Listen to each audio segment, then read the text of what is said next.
जब मृत्यु का समय निकट आया तो पिता ने अपने एकमात्र पुत्र धर्मपाल को बुलाकर कहा कि बेटा, मेरे पास धन संपत्ति नहीं है कि मैं तुम्हें विरासत में दूं, पर मैंने जीवन भर सच्चाई और प्रामाणिकता से काम किया है, तो मैं तुम्हें आशीर्वाद देता हूँ कि तुम जीवन में बहुत सुखी रहोगे और धूल को भी हाथ लगाओगे तो वह सोना बन जाएगी। बेटे ने सिर झुकाकर पिताजी के पैर छुए। पिता ने सिर पर हाथ रखकर आशीर्वाद दिया और संतोष से अपने प्राण त्याग कर दिए। अब घर का खर्च बेटे धर्मपाल को संभालना था। उसने एक छोटी सी ठेला गाड़ी पर अपना व्यापार शुरू किया। धीरे धीरे व्यापार बढ़ने लगा। एक छोटी सी दुकान ले ली। व्यापार और बढ़ा। अब नगर के संपन्न लोगों में उसकी गिनती होने लगी। उसको विश्वास था कि यह सब मेरे पिता के आशीर्वाद का ही फल है, क्योंकि उन्होंने जीवन में दुख उठाया पर कभी धैर्य नहीं छोड़ा, श्रद्धा नहीं छोड़ी, प्रामाणिकता नहीं छोड़ी। इसलिए उनकी वाणी में बल था और उनके आशीर्वाद फलीभूत हुए और मैं सुखी हुआ। उसके मुंह से बार बार यह बात निकलती थी। एक दिन एक मित्र ने पूछा, तुम्हारे पिता में इतना बल था तो वह स्वयं संपन्न क्यों नहीं हुए, सुखी क्यों नहीं हुए? धर्मपाल ने कहा, मैं पिता की ताकत की बात नहीं कर रहा हूँ, मैं उनके आशीर्वाद की ताकत की बात कर रहा हूँ। इस प्रकार वह बार बार अपने पिता के आशीर्वाद की बात करता, तो लोगों ने उसका नाम ही रख दिया बाप का आशीर्वाद। धर्मपाल को इससे बुरा नहीं लगता। वह कहता कि मैं अपने पिता के आशीर्वाद के काबिल निकलूं, यही चाहता हूँ। ऐसा करते हुए कई साल बीत गए। वह विदेशों में व्यापार करने लगा। जहाँ भी व्यापार करता उससे बहुत लाभ होता। एक बार उसके मन में आया कि मुझे लाभ ही लाभ होता है, तो मैं एक बार नुकसान का अनुभव करूं। तो उसने अपने एक मित्र से पूछा कि ऐसा व्यापार बताओ कि जिसमें मुझे नुकसान हो। मित्र को लगा कि इसको अपनी सफलता का और पैसों का घमंड आ गया है। इसका घमंड दूर करने के लिए इसको ऐसा धंधा बताओ कि इसको नुकसान ही नुकसान हो। तो उसने उसको बताया कि तुम भारत में लौंग खरीदो और जहाज में भरकर अफ्रीका के जंजीबार में जाकर बेचो।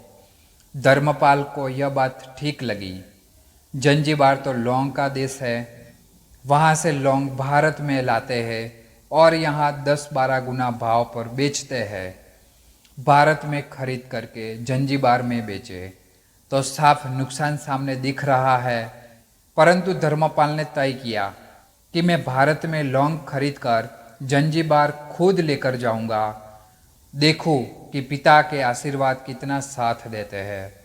नुकसान का अनुभव लेने के लिए उसने भारत में लौंग खरीदे और जहाज में भरकर खुद उनके साथ जंजीबार द्वीप पहुंचा। जंजीबार में सुल्तान का राज्य था। धर्मपाल जहाज से उतर कर के और लंबे रेतीले रास्ते पर जा रहा था। वहाँ के व्यापारियों से मिलने को उसे सामने से सुल्तान जैसा व्यक्ति पैंडल सिपाहियों के साथ आता हुआ दिखाई दिया। उसने किसी से पूछा कि यह कौन है। उन्होंने कहा, यह सुल्तान है। सुल्तान ने उसको सामने देखकर उसका परिचय पूछा। उसने कहा, मैं भारत के गुजरात के खंभात का व्यापारी हूँ और यहाँ पर व्यापार करने आया हूँ। सुल्तान ने उसको व्यापारी समझकर उसका आदर किया और उससे बात करने लगा। धर्मपाल ने देखा कि सुल्तान के साथ सैकड़ों सिपाही है, परंतु उनके साथ में तलवार, बंदूक आदि कुछ भी न होकर बड़ी बड़ी छलनियाँ हैं। उसको आश्चर्य हुआ।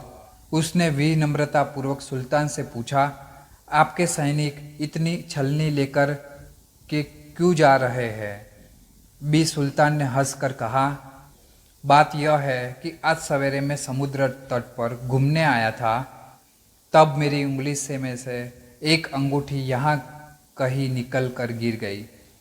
अब रेत में अंगूठी कहाँ गिरी पता नहीं, तो इसलिए मैं इन सैनिकों को साथ लेकर आया हूँ।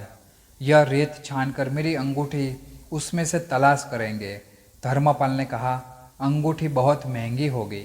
सुल्तान ने कहा, नहीं, उससे बहुत अधिक कीमत वाली अनगिनत अंगूठी मेरे पास है, पर वह अंगूठी एक फकीर का आशीर्वाद है। मैं मानता हूँ कि मेरी सल्तनत इतनी मजबूत और सुखी उस फकीर के आशीर्वाद से है, इसलिए मेरे मन में उस अंगूठी का मूल्य सल्तनत से भी ज़्यादा है।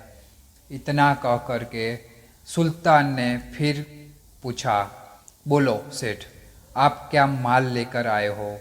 धर्मपाल ने कहा कि लौंग। सुल्तान के आश्चर्य का ठिकाना नहीं रहा। यह तो लौंग का ही देश है, यहाँ लौंग बेचने आए हो?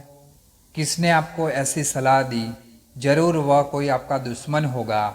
यहाँ तो एक पैसे में मुट्ठी भर लौंग मिलते हैं। यहाँ लौंग को कौन खरीदेगा?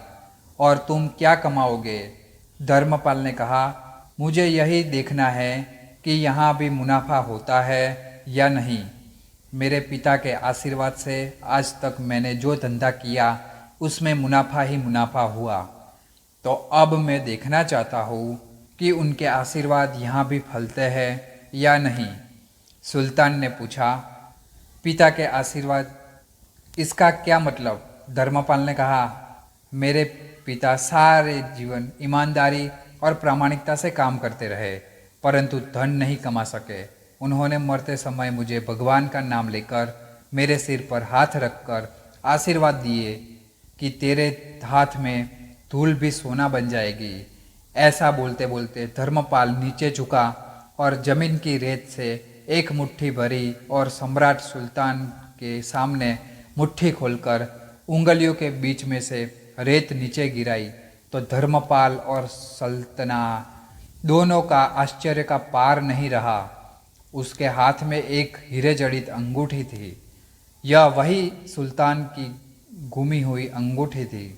अंगूठी देखकर सुल्तान बहुत प्रसन्न हो गया और बोला, वाह खुदा, आपकी करामात का पार नहीं। आप पिता के आशीर्वाद को सच्चा करते हो। धर्मपाल ने कहा, फकीर के आशीर्वाद को भी वही परमात्मा सच्चा करता है।